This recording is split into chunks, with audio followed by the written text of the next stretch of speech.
balingami na pesi bino banso mbote mingi na kombo ya mokonzi mobikisela biso Yesu Kristo.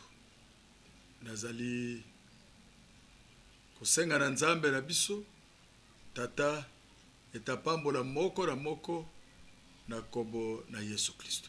Balingami koya ya Kristo yango tozomona ndenge toyebaka ete toza koyoka toza komona minda ya port ya Sion maso elingi etelema tokota na kati na kime na biso tokota na kati na esengo na biso ya seko na seko yango nde tozali koya ntango nyonso epai na bino mpona koinvite bino boyamba ngolu kuta na Yesu Kristo ngolu yango aponi na ye moto tia yango na table sope yango na mokili mobimba na oyo ya koyamba yango aza na bomoi ya seko. Bomoi ya seko eske so okanisa likambo wana bomoi ya seko eza na ebandeli te eza na suka te ma bomoi yango eza na ya bongisaki na mokili esalemi te ayebaki yango mpe kala. C'est pourquoi na tango toza rencontre bato baza na résistance toza kotelema moke koloba est-ce que oyo penza Nzambe ayebaki ye to te mais tokoloko toapela tango na ngolu yango tolobi te tozela lere mosusu ntango na ye nano ekoki te e yango etesengeli kaka toloba fo toloba kaka ndenge alobaki na mokanda na je crois Esaïe alobi ete basantinele na nga bakotika koganga te bakoganga kaka biso mpe tokoganga kaka. Nzambe akumisama Nzambe apambola bino nyonso tobandaki quelque chose la fois passée tozalaki kolobela na tina tomona ke bandeko tozali na empire ya suka oyo ezali empire romain mais na kati na empire yango tozali lisusu na moto moko oyo azali puissant oyo asimbi makambo nyonso ata bomoni ete mutu tela sali te nyonso ezokokende mpo moto wana asimba penza mokili mobima na maboko na ye yango tutangaki na Esaïe chapitre 10 verset 13 na 14 na koreprendre yango peut-être mpona baye bazalaki te tokokutola kaka moke po te to continuer litaya na biso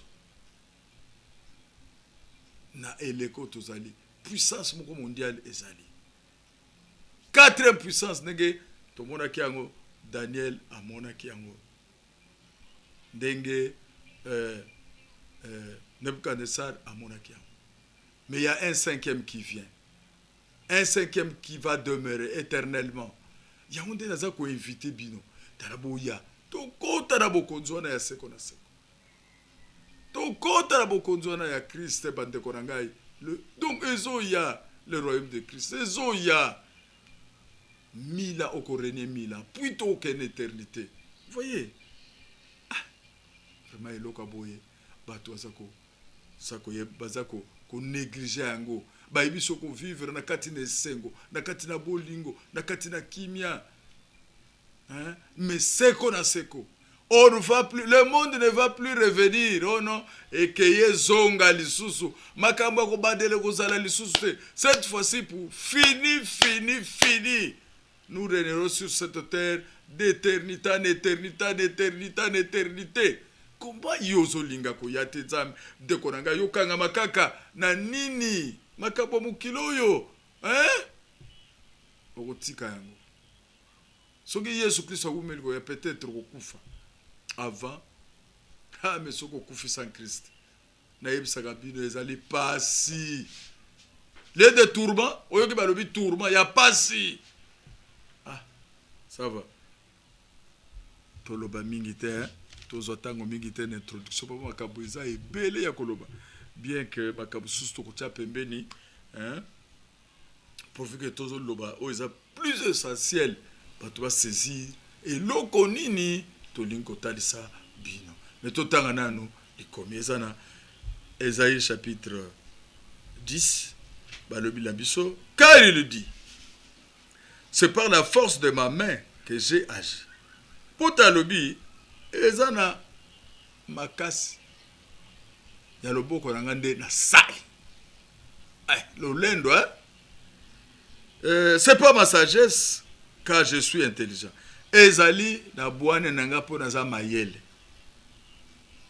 j'ai reculé les limites des peuples et pillé leurs trésors makasi na ye bwana na ye esali nini to mayele na ye wana lobi esalisi ye ete akoka ko reculer deke balobi kozongisa balimite ya peuple yo ozalaki awo moni na moni kaka ke okende tele place mutu mpe donc azoyeba te ke bazosala ye babe bazobotele sote lopango bazobotele sote likambo me na liseki ya mabota donc pas libota moko ya mabota pe yoka na yibi tolobaka na yibi bomengo na bango tangu ya abi bon yo limite na yo awa tout ça bon tangu yo pusani peut-être au tiki espace wana bomengo ezalaki wana po ya yebi ke bomengo eza wana a récupérer yango c'est vrai mayele mabe ya benga mayele mala mais nzoka ne mayele mabe et comme un héros j'ai renversé ceux qui siégeaient sur des trônes lokola mobundi monene makazi molongi monene na balusi na longoli bato bazalaki na bokonzi. Donc il est capable de détrôner des rois, de détrôner des présidents. Mutoyo capable oyo azopiller ba trésor ya ba tout ya ba bota nyonso et yaza pe capable na mayele na yendenga lobi na bwana na yendenga lobi na makasi na ye ate alongola bakonzi barua bo bazana kodondwa baza korenie baza trône samberangai. J'ai mis la main sur les richesses des peuples nati loboko likolo ya bomengo ya bababota ya batu comme sur un nid et comme on ramasse des œufs abandonnés. J'ai ramassé toute la terre, ni n'a remué l'aile, ni ouvert le bec, ni poussé un cri. Nachaki loboko rangai na bomengo nyonso ya mabota ndenge ezalaka okei kozwa maki oyo babatiki na ndege bibelo biao nazwango nyonso azwi nyonso bazoloba azwi nyonso puis maintenant balobi nani akoloba même ye ndeke akokaki ko bouger les papoutés même bato akoki koloba te ya totunaki mutu yango nani mutu yango aza nani o azwi bomengo nyonso ya mokili nani mutu yango nani azwi bomengo nyonso ya mokili aza capable ya kolongola baroi na place aza capable ya kolongola ba président na place aza nani. Donc c'est-à-dire mutu oyo soki toke na mboka na ye esika vandaka do tokomona ete bomengo ya batu ya mokili bobimba eza kuna donc moye mpe bakalikila yango eza te moto yango azali bible alobaka pamba te. Donc soki tomoni boye c'est que ezali réalité, c'est une parole prophétique et que ça s'accomplit quelque part. Alors mes frères bien-aimés, toyaki kokende na Daniel chapitre 2 et Daniel chapitre 7. Dans Daniel chapitre 2, tu découvres qui les 4 empires. Oya suka ezalaki empire ya Rome. Mais tant que tu as la vision à Daniel, et plutôt il y a Nebuchadnezzar, kuna to monaki, que roi monaki libanga moko, et yaki ko beta, et que koane ya Nebuchadnezzar, na makolo. Na makolo na oyo, atambolelaka, les pieds. Po ezalaki, ndambo mabele, ndambo ebende. Tango etuti, epanzi ekeko, ekeko ekeye. Neti li titi, oyo mopepe azali komem. Moi libanga wana, eyo okoma libanga monene. Toyaki explication na ba royaume nyonso wana, babylonien, empire babylonien, empire médo-perse, empire grec, et Yasuka, l'an 63 avant Jésus-Christ, empire romain et commun, et Bengani, empire grec. Mais, balobi na biso sikoyo, na empire romain oyope, empire romain oyope, empire moko, eza koya, eza empire à Jésus-Christ, royaume à Jésus-Christ. Et koya ko tuta ye ba et tuta ke na makolo pour dire que ezali l'empire ya suka na mutute na makolo pour dire que c'est fini. Oyo tosala ngo ya suka ndeko na ngai. Ko espérer lisusu empire moko te ya ba nation. Ko espérer ngo lisusu te. Eza ya suka eza empire romain. Lelo ba komi ko benga ngo Union européenne. Tosala moi citation tokotangela bino pour sosole yango. Après tango tokenda Daniel chapitre 7, Daniel a eu vision. Kuna na Nebuchadnezzar ezali ekeko. Ku epai ya Daniel maintenant ekomi ba nyama. Alors nyama ya suka et troublé ye po azalaki nyama moko na kanda azaku buka nyonso kobebisa nyonso kolia tout.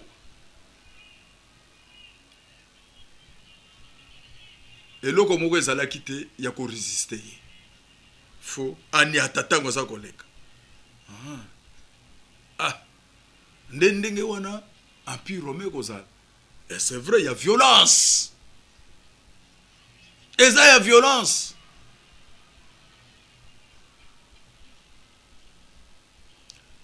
To pusanaki. Totali bien. Daniel atali bien. Pour monaki nyamango pasaki na maseke. Maseke moko zomi. Tango atali maseke zomi. Nakotala na ye amoni liseke moko ebimi ya muke. Babengi petite corne. Eko isi bisatu ye pa fandi. Mais azalaki différente à ma corne nyos. Ya ba maseke nyos. Ye azalaki kutura botosi na nzambe te. Azaki lolendo makasi. Ago finga nzambe. Abundisi ba santu ya nzambe. Et c'est bozolanda. Donc, liseke wana po Bible totangaki na Daniel na ba verset na pesaki bino ete ye azalaki okipe kutu mutu te. Azako sala makamu na ndenge na ye. C'est pourquoi Korai aza capable ya ko finga nzambe ya ko lobele maloba mabe et puis ya ko bundisa ba santu. Donc azane mo santu te. Tu comprends? Azane mo santu te. Azane ya nzambe te. C'est un méchant. Ya on to mona qui est Daniel a monié liseke une puissance. Alors c'est un roi. Et tu expliques qui que ce qu'aza roi, c'est-à-dire azana royaume. Azana bo royaume. Tu azana un pays. Nabatu. Oh yazoko puisque ba bengi roi. Nous sommes très très important pour la suite ya ko comprendre qui est cet homme. Oh yako menacé ba santu oyo akomona nzambe loko pamba akoloba n'importe quoi. Hein? Frère, donc tozoloba makambo oyo mpona koréveille besprit na bino po le mosusu tolobi ndeko tala likambo nangwa oza na bolingo te ça va problème eza te me tika toloba po lere kokomela bino boyeba ke un jour mutu moko azaki na mabele awa na kombo ya Robert Kisalo alobaki na biso yango Nzambe, alors peut-être vous allez trop tard. Faites attention. Tout le monde inquiète. Tant que Daniel a tali biso dengona, au monde où Esaïe pas tali biso que c'est un pilleur, un méchant, c'est un pilleur.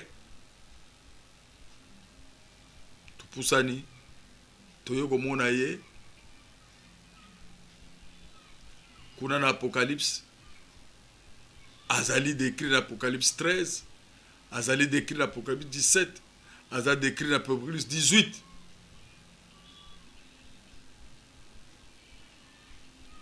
Na Apocalypse 13, baboni babengi est bête.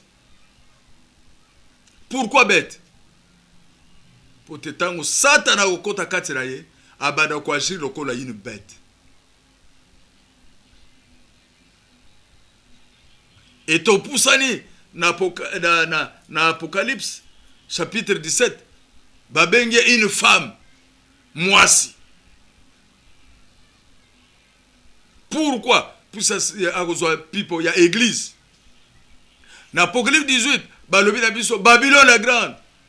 Pourquoi? Puisque bakamba kosala ndenge et salamage na l'air ya Babylone. Donc la Bible est tellement claire quand on nous parle de cette petite corne. Maintenant, balobi na biso boy. Petite corne wana tant totanga ki Daniel 7. Et s'éleva ki na wapi na royaume ya suka romain. C'est qui na royaume romain. Nde petite corne na yaki kwa abibaki. Au empire romain, bazotalisa biso kazalaki na mitu sambo na maseke zomi. Mitu sambo wana lelo oyo ekobi tellement clair. Union européenne ekabwani na deux parties. Parti mususu ba pays occidentaux, ba pays forts qui dirigent, qui conduisent les choses. Bango soki bazui décision moko ta longolaka na landaka l'air mususu landa ba pays de l'Est, puisque ba pays de l'Est ce sont les 10 Yaoundé sont représentés par les 10 cornes. Baza ba puissance mais baza faible, économiquement faible. Bazo dépendre d'un pays fort. Mais maintenant bako sangana puisque ba yebisaki biso ete petite corne naza peut dire aza peut dire na ba alliance. On peut dire akosa l'alliance moko boye na peuple d'Israël wana tuchangona no pembeni. Donc cette tête oyo Jazomona ya nyama wana eza 7 pays industrialisés de l'Ouest, Allemagne, France, Italie, hein, ainsi de suite. Alors, soko kei na côté mususu okomona babengi yango pe lelo na ba terme actuel G7 mais balobaka G8 8e wana ezali Russie. Ça c'est babenga keka lokola yaka kaka o observer aza lokola observateur babenga yekaka. Tout ça c'est son système. Dieu a aligné ça la puisque objectif moko ezali. Objectif à atteindre ezali. Master kofanda permettre de yaka. Ya on a le bisaki bino te to kota na ba détail mususu te wana koma tellement sophistiqué que batu mususu ba ko saisir bisoté. Les 10 côtes ba pays oyo de l'Est, Pologne, Grèce, tout ça, hein, pays où on a faible économiquement. Ça dépend de l'Ouest. Alors, Bango, Italie, France, Allemagne, ceux qui ont une décision, pays de l'Est, Bagosani. Ata bameko bunda Grèce ameka bunda dernièrement nazota la Cyprus wana premier ministre nazo sekana bien jeune homme puisque c'est un petit hein nazota jeune homme yakatsa ko ba maman wana ba maman ce que Merkel tout ça hein tout ça wana pesa qui c'est nan oya France akenda ki wana suki nani hein tout ça kokabangote basala kala nalobaki petit zela okobona bolumbu akoba soki bamona kango lelo azawa bachaye libanda peuple sanza ye yo coopérer ça bavie wala souffrir alors maintenant wana Jean ndenga monaki toujours cette petite Bekelelo est commis Union européenne. Mes frères, tout pour ça qui les sous, tout considérer eloko moko. Tout considérer eloko. Objectif, tout les camps Constantin à sa puisque Constantin c'est un empereur romain.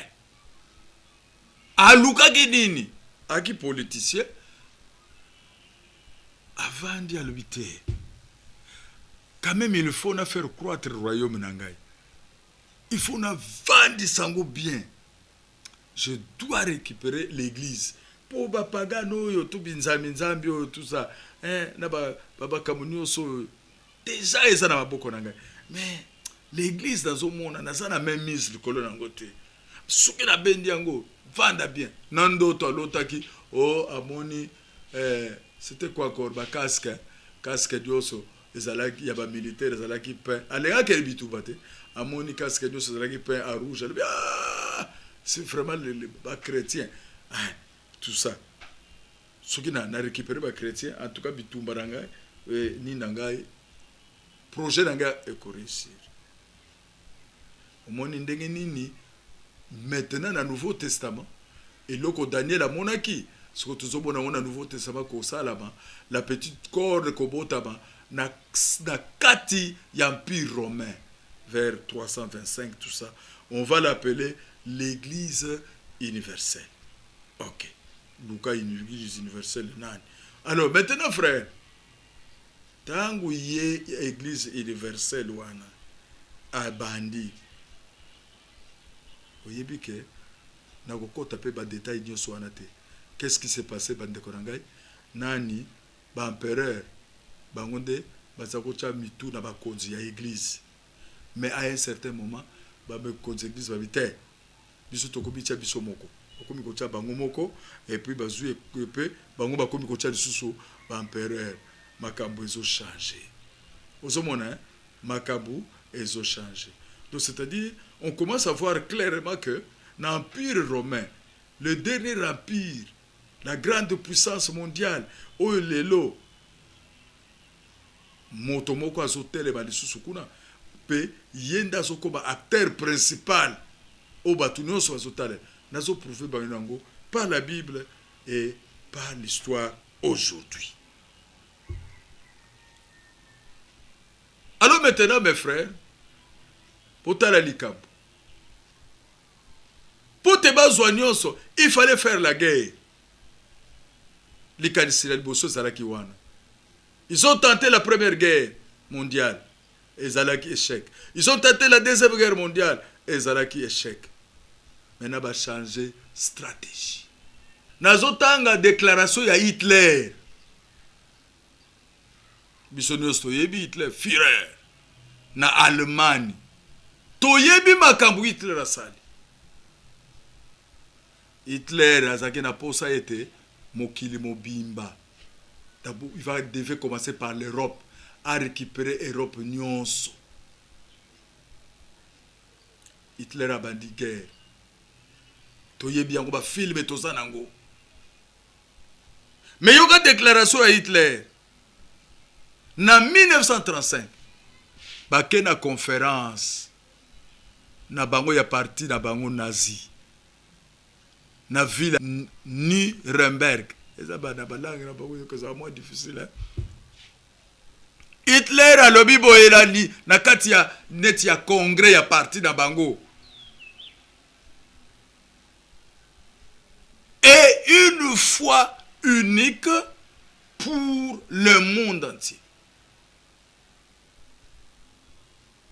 Mokili mobimba. Il faut foi ezalamo moko. En 1935. Siko yotovandi tolobi. Siko yotango ya lobi. Il faut foi moko na mokili mobimba. Foi nini. Puisque tozali na la foi catholique. Tozali la foi kimbangiste. Tozali la foi luthérienne. Donc, ou protestante. Tozali la foi pentecôtiste. Tozali la foi témoin de Jéhovah. Tozali la foi salutiste. Ainsi de suite, ainsi de suite. Chaque église, chaque foi. Mais oyo yazoloba maintenant que na parti d'ailleurs alobi boyoki nazo ebsabino. Nous devons tout faire pour monde mobimba ezala na foi moko. Quelle foi? OK. Na 1945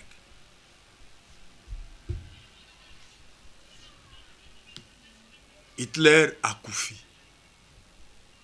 Après la mort d'Hitler, Deuxième Guerre mondiale, Hitler a koufaki d'une manière mystérieuse. Nakotanga déclaration nous sauté mais nazako nakotanga ba partie à déclaration oyo. C'est le général maintenant Franco, azalaki général espagnol. Citation oyo eza tiré na livre oyo babengi Histoire secrète. Il y a ba jésuite, Histoire secrète des jésuites, na page 273. Page 273. Nde okokuta citation oyo. Alobelaki yango na radio catholique. Mais en Espagne, alobi boye. Adolf Hitler, fils de l'église catholique, est mort en défendant la chrétienté. Adolf Hitler, mwana ya église catholique, akufi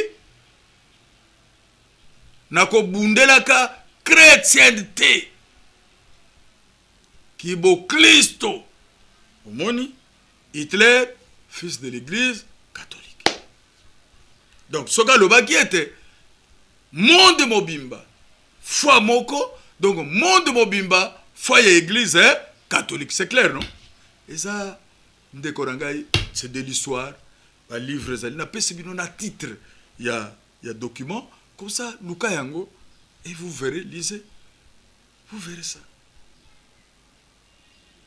Pour ezala maloba ya pambate, na pesina mutaloba ki yango, eboka de sake Robert qui salute, ngate, mais c'est le général, lui, à la mort, tant que discours, je ne sais pas si c'était à l'occasion, il y a au réseau funèbre, Abi Hitler, fils de l'église catholique, est mort en défendant la chrétienté.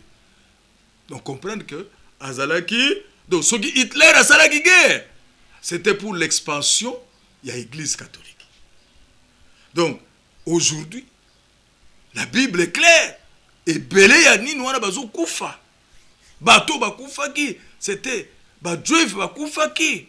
6 millions de juifs. Ko compter te banan pour guerre ezalaki que il fallait soki ba silisi ba kena Russie ba zongi, allez, ba attaquer parti ya ba protestants, ba éliminer ba protestants. Mais Dieu merci. Dieu merci. Tanga komi na Russie, ba Russie batali ba lobi loko to komi na hiver, to bundana nute, to banda ko reculer, to banda ko reculer. Yepe na denga bia bazokima, to kende, to kenzo kanze azalaki na ba blendete, mazalaki na ba hein? C'était quoi? Oh, il y a ma chaîne, comment on appelle ça? Char, il y a chaîne. Tant que comme il a glace, moyen progresser, et ça te met côté qui tellement trop. Na côté il y a nini, il y a Russie, pour Russie zonga, zo qui na côté Sibérie, et c'est comme l'île les amakasi. Bakoma boye ndekorangai. Mali le komi makasi, blé, char wana moye keneza lisute, zo kangama na oyo. Russe balobi c'est le moment. Balingi bazonga si, moye te. Russe babadi ko attaquer bango. Nzamba za kitoko. Nzamba ga kitoko. Hey! Capituler. Tale belé soko tali bi film wana. Tale belé bakangaki. Ebelé. Ebelé.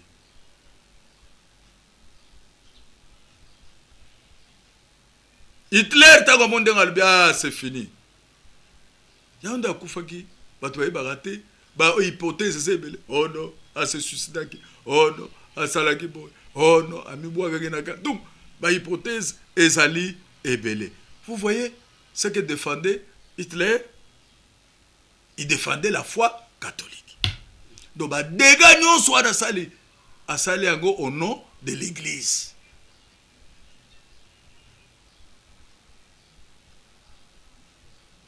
On comprendra donc que notre plume ne trouve pas les mots pour pleurer sa mort, alors qu'elle en avait tant trouvé pour exalter sa vie. Beaucoup de cela était et comme il n'a biso. Donc, bamo ezate, malo bezate, potoloba, Hitler, asalaki boy, Hitler asalaki boy. Pona liwana ye. Mais na l'air Hitler azaki na bomo imakambo ilobaba ki ebele. Alors maintenant, ndenge na lobiete. Maintenant yoka notanga moi parti. Avec la plume du martyr, Dieu remet à Hitler les lauriers de la victoire. Ah, bande korakai. Donc maintenant, Moutou ça qu'on conclut dans Souka Kolobete. Donc on peut koma. Que Hitler azan ankembo. Nzambe. Eh bien, Hitler osabolongi. Joie. Motole na yo. Ah. Bande konangai. C'est vrai. Hitler Nzambe na lola apesi ye motole po alongi. C'est un blasphème. Eza li felo. Général, en tout cas, quelqu'un ne li felo. Hitler pe azana li felo. Mais le quoi li felo na lieu de tourment. Tu vois 6 millions de juifs. C'est pour vous dire aussi, petite corne wana, alinga kanaye ba juif te, alinga kanaye ba juif te, ne vous en faites pas. Alinga kape Christ te. Botan, ah, pasteur, pourquoi tu vas trop loin comme ça? Non, lisez dans la Bible. Lisez dans la Bible. Banani babomaki Christ. C'est vrai. L'église a yébisi ba romain, bobo maye. Et il faut voir dans ba film comment il est mort. Et ça n'a film moko les 45 dernières minutes je crois. Il y a mort à Jésus, il y a passion à Jésus. Ba juif ba linga kota la film wana te. Quelle atrocité ba romain bazalaki na. Ba linga kota la film wana te. Et regardez frère, sans pitié, Babomi Bana des aura à 2 ans. Hérode, Abomi Bana pour le roi des Juifs est né. Matthieu chapitre 2. Le roi des Juifs. Alors que moi je suis roi. Oh, un autre roi. Il faut l'éliminer. Le col à match, parce qu'on est là, il est là, on a une histoire. Qu'est-ce qui va se passer maintenant à cause de la décision de l'objet? Éliminez-moi tous les enfants de 0 à 2 ans. Pour tant que solo qui n'a pas banane bamage tant soit là bamage à tout n'a qui bango date ni à peu près bon mon qui toi là ba expliquer atali dans marche ça ali 2 ans lui ce qui moi n'angwa botamaki na jour wana c'est que akukisi 2 ans ce qui abotami na miwa ba komi na mboka na ngai c'est kazana 0 année donc de 0 à 2 ans allez éliminer.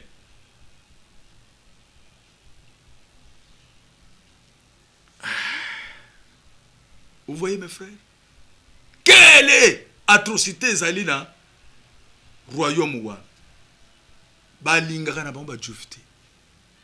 Ne vous en faites pas. Même à tabazo sala ono tokena Israël auto saliboy rien. Ba baloba ba juif baza ba antichrist. Ba juif kuna balobi yende la petit corne azali antichrist. Ah, bazo kana hein? Mais,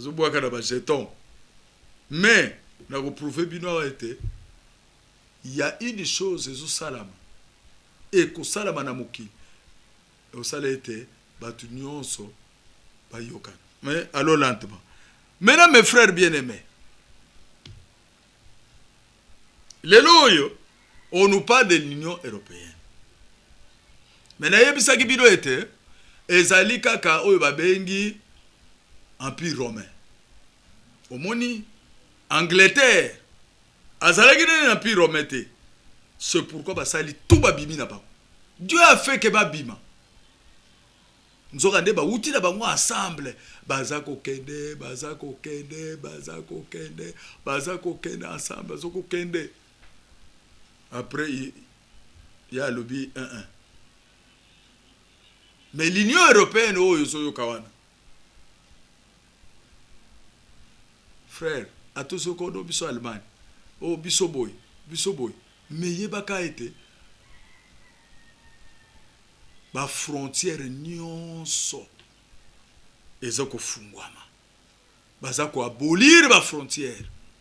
C'est pourquoi le 11 novembre 1989, mur de Berlin et Koyaki. Pourquoi Koyaki? Toyebi ndenge nini mur wana ezwaki place. Na deuxième guerre mondiale, ba américain ba kobaki liboso na Allemagne. Ba russe ba bozela biso. Ba russe bazaki ba yele ba be balobi soki ye a récupérer Allemagne mobibi. Mais biso toko bien ba neti vaincu na guerre oyo. Alors que biso nous to longi Hitler. Bozela muke toko ba biso nous. Ba ki ma yele ba komi wana ba chare s'affronter. Ah, États-Unis à Monia, Nazala qui floué. IRSS n'a l'air ou n'abi. Allez, bon, tu as mur. Basali mur. Nazoé ben sous soit net. Mais le président Ronald Reagan, président américain, à Sakoufa, accueilli dans l'Allemagne, accueilli dans mur wana. Alobaki en anglais.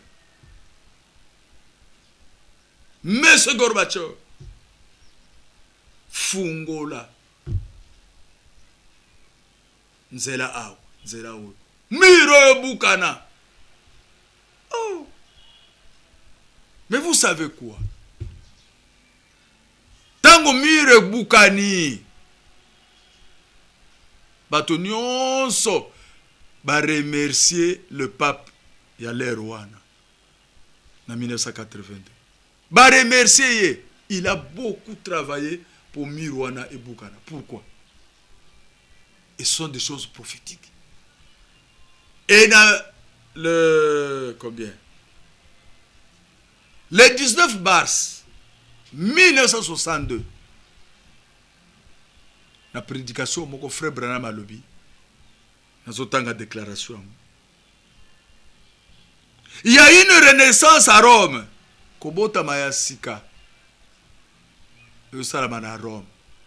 Eloko edongo ya sika, mbotama ya sika ezosalama na Rome. C'est quoi? Savez-vous ce qui arrivera s'il rend la partie est de Berlin? Cela fera sortir le communisme et l'empire romain prendra place, exactement comme c'était du temps de Jésus. Déclaration. Ainsi dit le Seigneur. Ah, c'est le Seigneur là, ainsi dit le Seigneur. Ce n'est pas Branham, mais c'est un prophète. Hein? Alobi, oh, Nzambe, nega déclaré. Alobi, boyebi ete, botama sika. Na Rome. Eko sala. Boyebi, tango bakozongisa parti oyo est ya Allemagne, donc côté Berlin, oyo baris bazali, bazongisi yango na ouest, ba communiste bakokende. Communisme ekokweya. Et puis, empire romain ekozonga ndenge ezalaki na tango ya Jésus. Ah. Alléluia.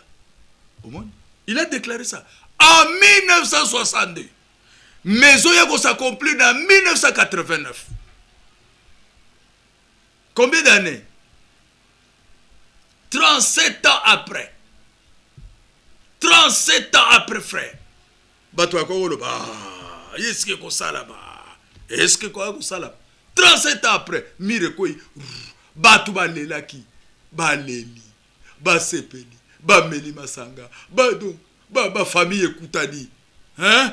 Ndengeza lelo entre Chine, na Hong Kong, et puis, Nani, Japon du Sud, plutôt. Corée du Sud, na Corée du Nord. Ah, ba frère Nangai. Nzambe atikalika ka Nzambe. Liloba oye koma miao. Omoni to tangi Bible, mena nazo tangela bino nini? Nazo tangela bino histoire. Nazo tangela bino mena histoire. Lelo, est-ce que le communisme mondial est sous le pouvoir? Le socialisme est sous le pouvoir? N'ampleur? Gorbatchev, Abouki,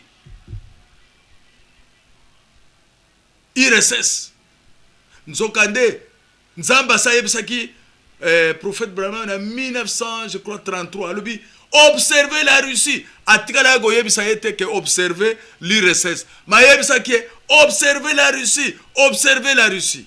C'est le marteau entre les mains de Dieu pour châtier les pécheurs. Les méchants. Le balanzam est le balanzam. Il reste c'est quoi ya? Et Kabwana, Russie a zo à pleurs. Boyebi bakamu salama ki frère. Tango Russie, tango bakaboli IRSS, et comme chaque pays, pas comme on a bango pesala,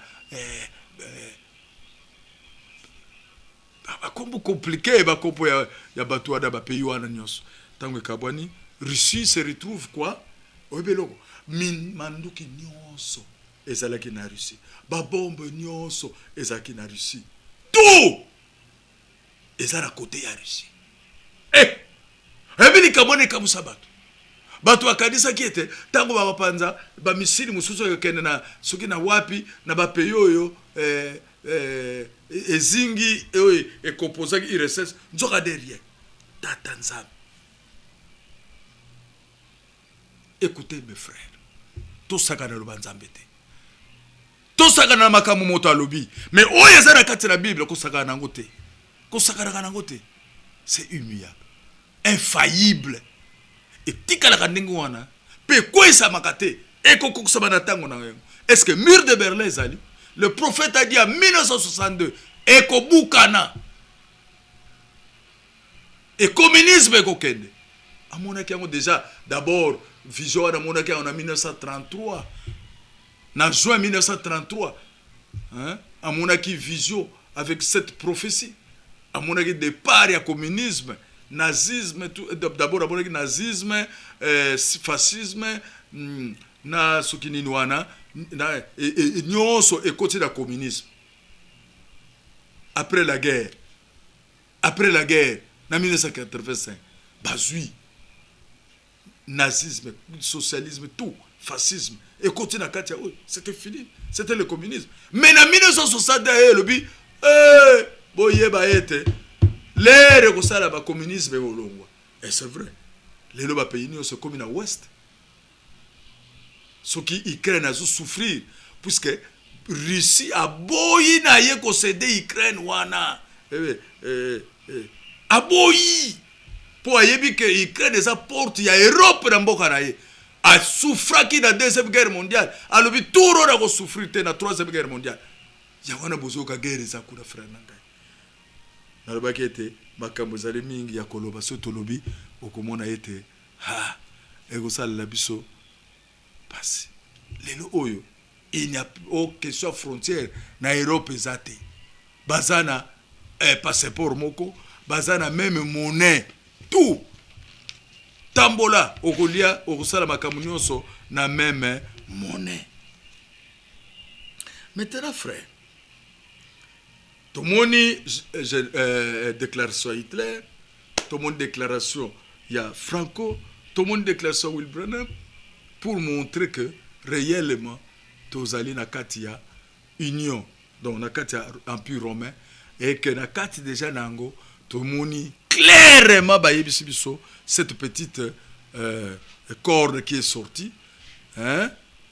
Et vous voyez que cette petite corne, c'est en 1929 que le président ici, Nani, italien, Mussolini, le président Mussolini, en 1929, à Kabata Kialobi, na Pesibino, l'église Mabele, oyo tozobenga état de Vatican, frère Nangai. C'est un état, dans un état, tout pour continuer, mais vous savez que c'est un état. Ce que c'est un état, c'est un quoi? C'est un président, non? Ouais. C'est un président. Zamba kumisaba puisque Nzambe asala makambo na ye bien mais yo kaka sikoyo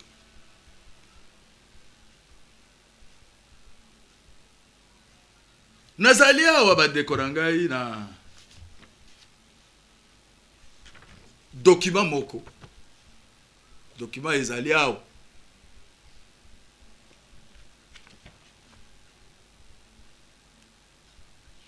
ezali proposition. Il y a ancien président, il y a Espagne. Il y a un proposition, il y a ancien président, il y a Espagne. Kombonaye Zapatero. Balobinin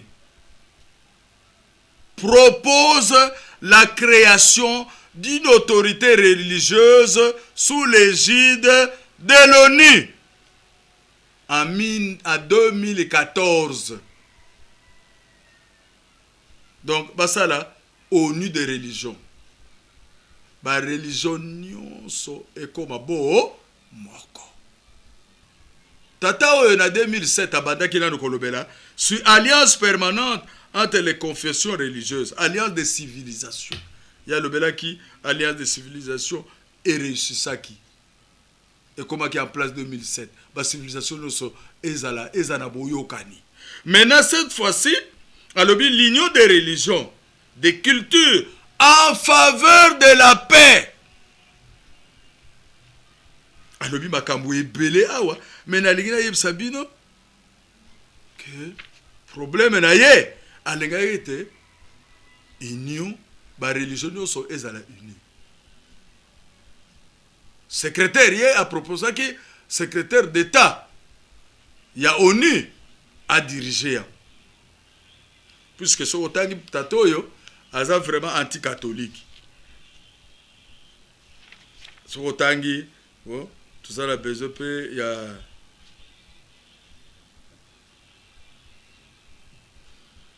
y a kokenembango,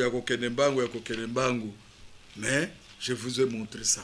Donc, vers la création d'une autorité religieuse mondiale sous la coupe de l'ONU, on est à la question. Ce n'est pas un cauchemar des complotistes, mais la proposition très sérieuse faite mardi par José Luis Zapatero au Symposium international sur la paix mondiale à l'université de Nebrija à Madrid. Ce sera un grand pas vers le synchronisme religieux. Si vous comprenez, frère, tatoyo. Si vous avez besoin d'ango, vous pouvez senga ngai yango, vous avez un numéro nangai, vous avez photocopie, mais tout est noki. Bon, Monique, déjà bah, idée à batu et ben nous. Mais yé à lobby, il faut on à diriger ango, on y a luka mutu. Puisque il faut tout comme en kimia, ce qu'il dit ici, en faveur de la paix. Et puis il y a qui est très loin. Il faut unir aussi même les cultures. Ah, écoutez un peu, écoutez un peu. Il dit quelque part, unir la jeunesse, les médias, les migrations, l'éducation. Vous savez là où nous allons. Bon, j'ai dit, bon, ça va. Bon, frère, ce qu'on est en train de préparer au niveau de l'Europe, pour la communication, pour l'éducation, pour la culture. Non, son frère, bazo luka ezala liboke. Yo kanti liboke, bamba. Hein? Écoutez. Na réveillé bino un peu. Na mokili oyo. Toza kaka. Na puissance mondiale moko. Centrale. Oyo ezako dépendre te. Na énergie. Gaz donc. To na pétrole. Nzoka de bitumba nyoso tozana wana mokili. Sogeza gaz et pétrole. Russie a sala guerre na Ukraine, pourquoi? Pourquoi? Abandaki déjà qu'on menacé. Akanga ba pipeline nyoso ya gaz oyo ekende na Europe. Russie atala le petit oyo. Il faut tout ça là tout. Ba sali guerre. Qui le zali? Moni gerwana ali riseta la talabite asa petit pamba oyo a petit to sali se guerre comme ça aba abunda lera zozwa bambongo mbongo azozwa abanda kusala nini abanda kusoma manduki tout ça to ba kotse na banyongo ba contourner ce que l'équipe ba Finlande ba Suède na kata ba glace ba sali ba nini ba pipeline a minene frère kolunga riseke en Europe. Moni ba guerre wana.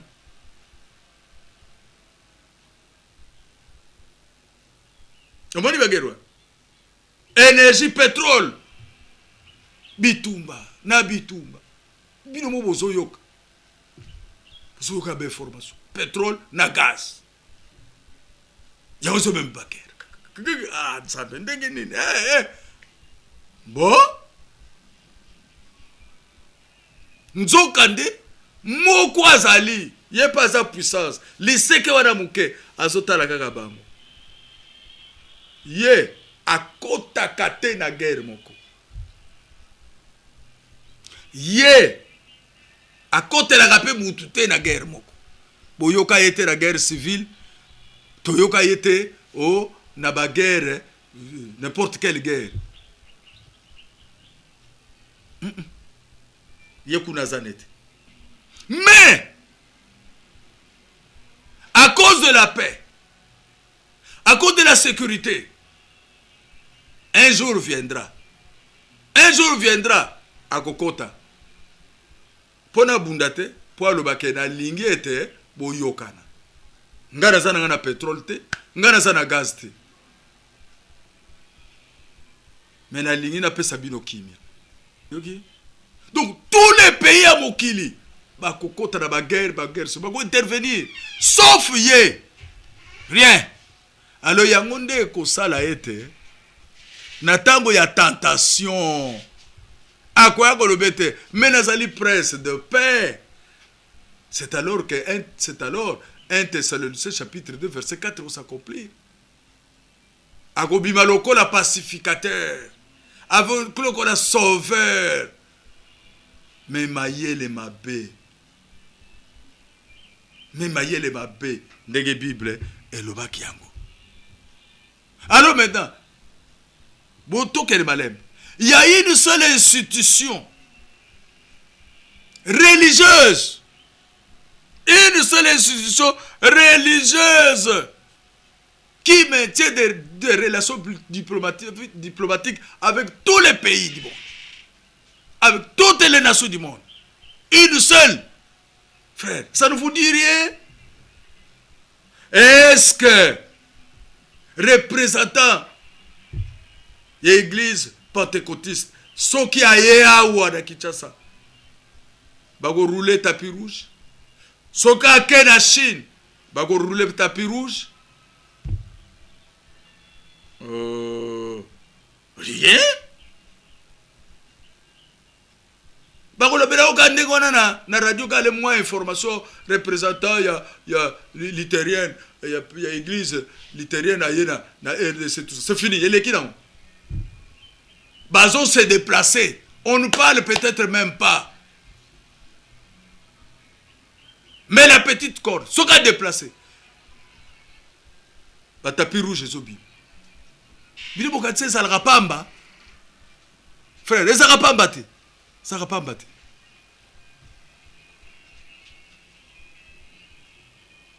Et aussi, il y a un seul homme, en qui tous les gouvernements, s'il vous plaît, du monde, va respecter. Un seul homme, basé na confiance. Un seul homme, je vous dis, un seul homme. À tout le monde est un président, un puissant. Ba Poutine wana. O ba Trump, bazo ningisa mokili. Trump soka kena barabe, c'est zéro. C'est d'abord zéro. Ezala, Poutine soka kena ba américain, c'est zéro. Ainsi de suite. Akena France, tout ça, rien. Mais yes soka se déplace. À lobby, tout le monde. Pas tout ça. Barua, banane. Bande korangai, c'est terrible. Olingo lobake na kosi non tozwa déclaration na kotanga nyoso te ndenge kana tali wa za petero ndenge pera osala oyo basalinga pe 6 minutes e komi na suka. Shimon Peres, ancien président ya Israël, ba invité ye na Vatican. Yoka maloba nazotanga ka malobo ya lobaki kota na internet, vous verrez ça. Créer une ONU de religion. La proposition de Shimon Peres au pape François. Donc, na pape Yasikoy. Calculé anenini nouveau pape à Koti.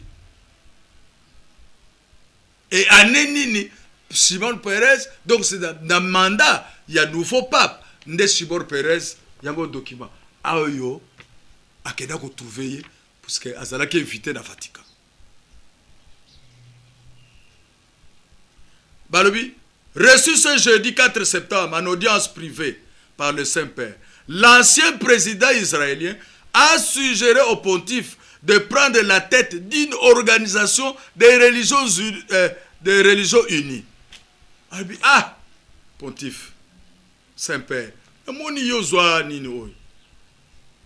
même, soit tête, la religion, nous sommes sangana. Tout ça là, ONU des religions, mais yo ça là, Moutou. Voyez bien, moi. Tu sais pas quel est le pam. Tu sais pas quel est le pam de Korangay. Ça là humble. Pour l'île Bananza Beko Kosate.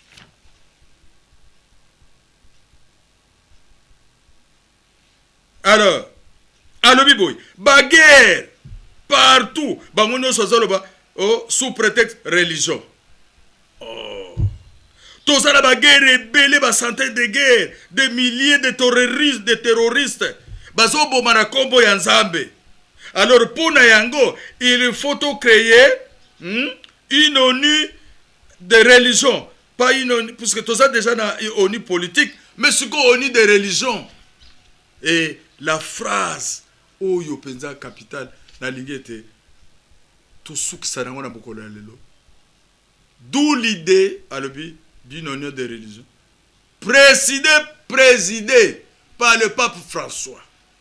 Peut-être pour la première fois, c'est Simon Pérez qui parle, pour la première fois dans l'histoire, le Saint-Père est un leader respecté en tant que tel par les religions les plus diverses, a déclaré Simon Pérez.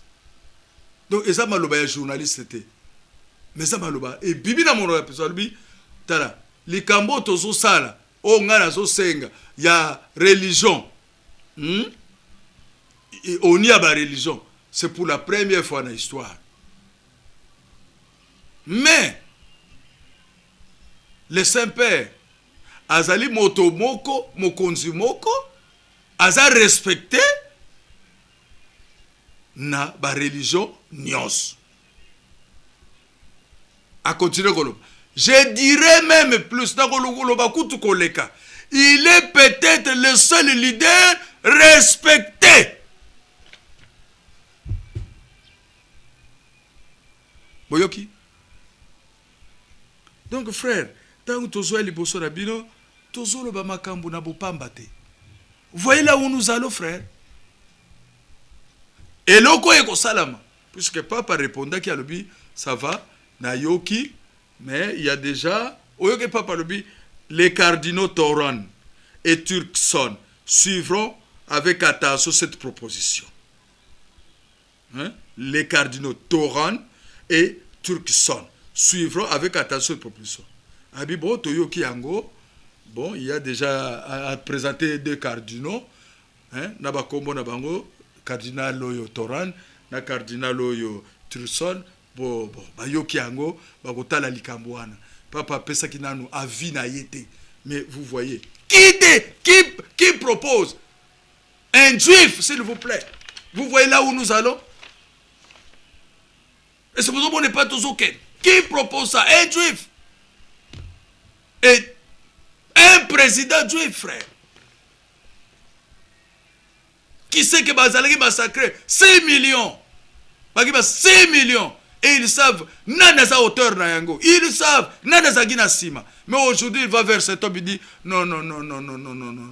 Yo, osa le leader respecté. On les respecte. Ils ont dengue wana. Devons le respecter. C'est un homme de Dieu. Respectons-le. Mais tala musala za kusala. Voyez mes frères, tous kende vers va trôner, va sur le trône, le super homme. Nous allons parler peut-être ça prochainement, puisque Balobi, Minute Nabiso et Sili. Voyez mes frères. Donc, tout le Bagamakambu Oyo, Ezali, to moni, to tangi na Bible, to avertir le peuple. Mon peuple meurt par manque de connaissance. Vous connaîtrez la vérité et la vérité vous affranchira. Peut-être que, pour avoir dit ça, yo lelo soko yambiango, okozala franchi, on réfléchit. Naba, citation, il y a Hitler Yemoko, hein, Abi, le monde entier, une seule fois. Quelle fois? Toyogo mona yango et bimi na général Franco. Alobi c'est la foi catholique. Ok. To poussani, to moni, frère Brera alobi, atali sibiso que Union européenne. Donc Empire romain et kozonga bien ndenge zalaki lokola tango à Jésus soki nini mire kwei. To moni wana zalaki na 1962. Toko mona na 1989 al et salami. L'Union européenne est vendue. Tozo mona sikoyo et lokomoko certains hommes d'État, Batelemi, Zapatero. Alobi non, il faut une union, une ONU de religion. Zabnani, Simon Pérez, ancien président, il y a Israël, alobi, une union de religion. Mengaï, nalobi zala yo pape, François. Puisque yo, batu nyonso ba respecta kayo. La parole a raison. Amen. Qu'on n'a pas bolabino, tu vas continuer prochainement. Seigneur, ce sont des choses vraiment merveilleuses. était l'histoire ils allaient confirmer les écritures. Alors tika était moko na moko était à prendre au sérieux avertissement.